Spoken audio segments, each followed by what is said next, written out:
اقبال ظفر جھگڑا صاحب، آپ کی نظر میں یہ کتنی حیران کن اور پریشان کن خبر ہے کہ ایف آئی اے کا اپنا ڈپٹی ڈائریکٹر لاپتہ ہے، بیوی نے رپورٹ درج کرائی، وہ بھی لاپتہ ہو گئی؟ سر شکریہ جی، آپ نے جو چیز اٹھائی ہے thank you sir. Deeply concerned about the present prevailing situation جو ہے یقیناً بہت ہی پریشان کن ہے اور بڑی چیلنجنگ سچویشن بن گئی ہے کہ اپنے ہی ڈپٹی ڈائریکٹر کے لیے جو ایجنسی ہے وہ کچھ نہیں کر رہی اور سائبر کرائم جیسے ایجنسیاں جو ہیں وہ بالکل ہاتھ پہ ہاتھ رکھ کے بیٹھی ہیں.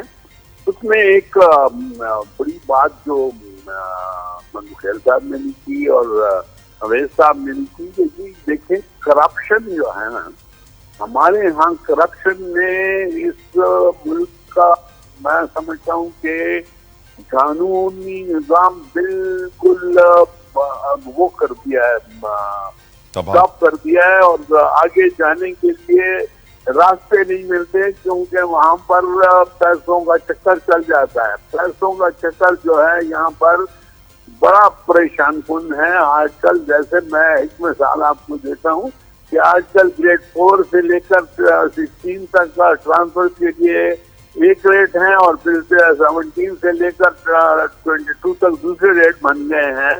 تو جہاں پر یہ حالت ہو جائے وہاں آپ کیا ایکسپیکٹ کرتے ہیں کہ ادارے جو ہیں وہ اپنا فرض پورا کریں گے؟ پیسہ سامنے آ جاتا ہے اور ادارے آرام سے بیٹھ جاتے ہیں، ہر ایک کہتا ہے میری جیب میں آئے. دیکھیں جب تک میں نے ایک بات ضرور کہی ہے اپنے ٹاک شیز میں کہتے ہیں کہ یہاں پر اس وقت جو ہے وہ سیلف انٹرسٹ سپریم ہے. جس دن آپ کا نیشنل انٹرسٹ سپریم ہو جائے گا اس دن آپ کے سب مسئلے حل ہو جائیں گے. لیکن کس مسئلے سے اس وقت سیلف انٹرسٹ سپریم ہے اور نیشنل انٹرسٹ جو ہے وہ سیکنڈری ہے. اور یہ جملہ آپ اپنی لیڈرشپ شہباز شریف اور نواز شریف کے لیے بھی کہہ رہے ہیں. دیکھیں جی، میں ان کے لیے اللہ کا کرم ہے، میاں صاحب کے لیے ریسپیکٹ ریگارڈ اور اپنے پرائم منسٹر صاحب کے لیے they are trying their level best. لیکن میں نے آپ کو کہا ہے ڈاؤن دا لائن مسئلہ بہت بگڑ گیا ہے. میں نے آپ کو گریڈ 4 سے 16 کا مسئلہ بتایا اور پھر 17 سے 22 کا. تو اس میں تو وہ کیا کر سکتے ہیں؟ انہوں نے تو کرنا ہے، ایکشن بھی لیتے ہیں، سب کچھ لیتے ہیں. اور میاں صاحب تو اس وقت اسی لیے بیٹھ کے آرام سے کہ جو سیکورٹی ایجنسیز ہیں وہ ان کو کہتی ہیں کہ جی آپ کو سیکورٹی تھریٹ ہے اور آپ نے بالکل آگے نہیں آنا، اور ان کو ٹیلی فون پہ بھی کسی سے بات کرنے نہیں دے رہی ہیں ایجنسیاں. تو یہ صورتحال جب ہو جائے گی تو پھر میں کیا کر سکتا ہوں؟ بالکل ٹھیک سر. منوخیل صاحب آپ سے سوال پوچھنا چاہتا ہوں، اور وہ یہ ہے کہ آج اسلام آباد کے ہائی کورٹ کے آنریبل جج صاحب نے آئی جی اسلام آباد کو 3 دن کا وقت دیا اور کہا کہ 3 دن کے اندر آپ اس ڈپٹی ڈائریکٹر کو پیش کریں. اور پھر وکیل صاحب کہتے ہیں سر بیوی بھی لاپتہ ہو گئی تو کہا ان کو بھی پیش کریں.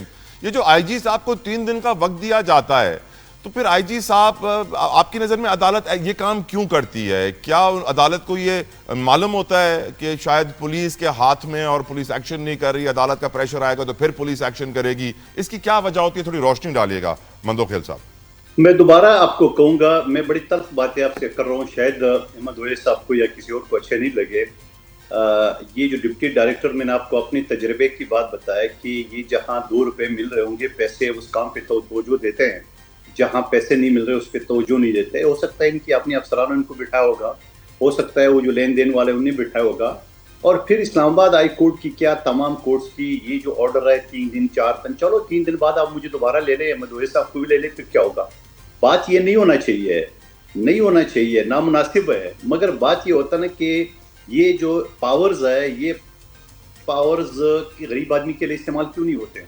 اس آئی جی کو اگر 3 دن بعد میں مجھے دوبارہ شو میں لے لے، کچھ بھی نہیں ہوگا، اگلا پھر کوئی رپورٹ داخل کرے گا، فلانا ہوگا، ہم کوشش کریں گے.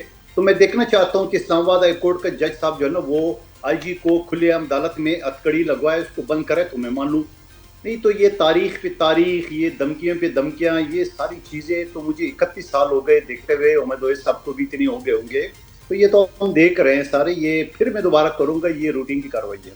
یہ روٹین کی کارروائی ہے. آپ کہہ رہے ہیں کہ جو افسران اب نہیں مانتے ہیں تو ان کے خلاف. منوخیل صاحب، آج ایک اور خبر میرے سامنے آتی ہے اس کے بعد میں پھر اور حیران ہو جاتا ہوں. ایک طرف ہم دیکھ رہے ہیں ایف آئی اے کا حال کیا ہے, دوسری طرف پولیس کا حال بھی آپ کو بتانا چاہتا ہوں مندوخیل صاحب.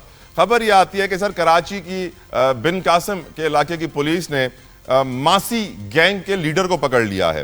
لیڈر کا نام عمران بتایا جاتا ہے, جو سعودی عرب سے ڈیپورٹ ہوتا ہے, 9 مہینے جیل کاٹ کے وہاں پہ آتا ہے, الیگل کام کر رہا تھا وہاں بھی. معلوم پڑتا ہے, مجھے حیرت اس بات پہ نہیں ہوئی مندوخیل صاحب کہ پولیس نے ایک ماسی گینگ کے لیڈر کو پکڑا ہے. مجھے حیرت اس بات پہ ہوئی کہ پولیس نے ماسی گینگ کے لیڈر کو انٹرپول کی مدد سے پکڑا ہے.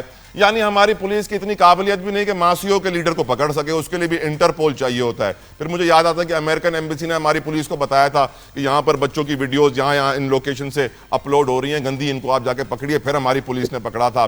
یہ ہمارے قانون نافذ کرنے والے ادارے, ایف آئی اے ہو, پولیس ہو, دوسرے دیگر ادارے ہوں, آخر ان کو انٹرپول کی ضرورت کیوں پڑتی ہے ماسی گینگ کے لیڈر کو پکڑنے کے لیے مندوخیل صاحب؟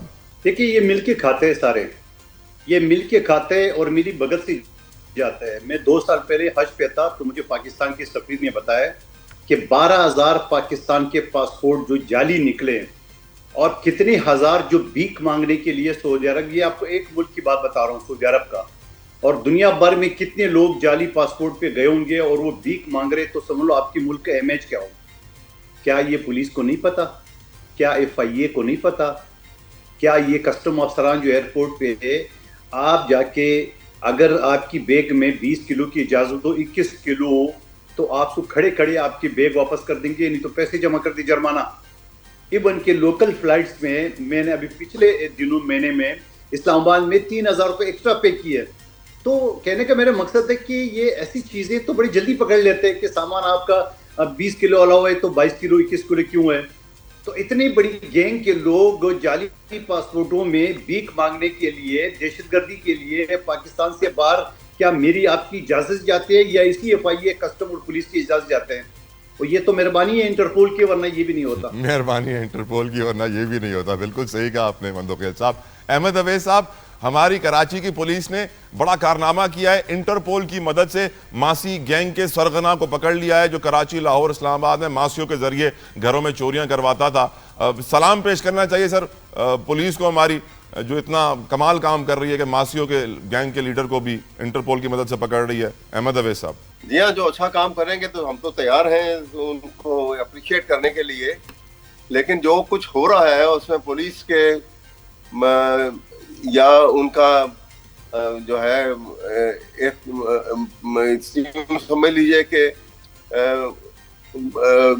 ظاہر عارفانہ ہے, آنکھیں بند کر چھوڑتے ہیں یا اس کو خیال نہیں کرتے ہیں یا ان کی کنسیڈریشن اور ہوتی ہیں, یا ماورائے عدالت قتل کر دیتے ہیں. احمد صاحب یہ بھی کہیے.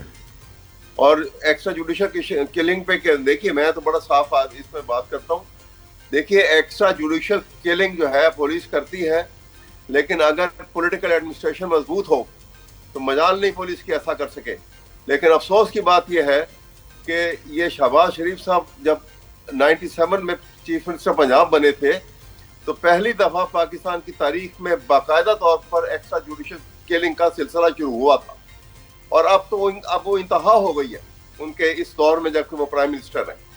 تو اس لیے اس کے اوپر بڑی شدید جو ہے توجہ دینے کی ضرورت ہے اور سختی سے نپٹنے کی ضرورت ہے کہ یہ انسان کیسا بھی ہو, کتنا بھی جرم کیا ہو, یہ ایک نظام بنا ہوا ہے, عدالت اس کو سزا دے تو دے. انسان کا خود بخود اپنے کاز کا خود جج بن جانا اور اس کو ایکسیکیوٹ کرنا, یہ انسان جو ہے یہ ایک ادارے کا یہ کام نہیں ہے. بالکل ٹھیک, بالکل ٹھیک. ویسے مندوخیل صاحب, بہت سارے لوگ یہ کہتے ہیں کہ بڑے بڑے کرمنلز عدالتوں سے رہا ہو جاتے ہیں اور پھر سے وہی کام کرنا شروع کر دیتے ہیں, اس لیے نیفے میں گولی چلنا اچھی بات ہے. آپ کی نظر میں یہ ماورائے عدالت قتل یا ایکسٹرا جوڈیشل کلنگز جو ہو رہی ہیں مبینہ طور پر, ان کے اوپر آپ کی رائے مندوخیل صاحب؟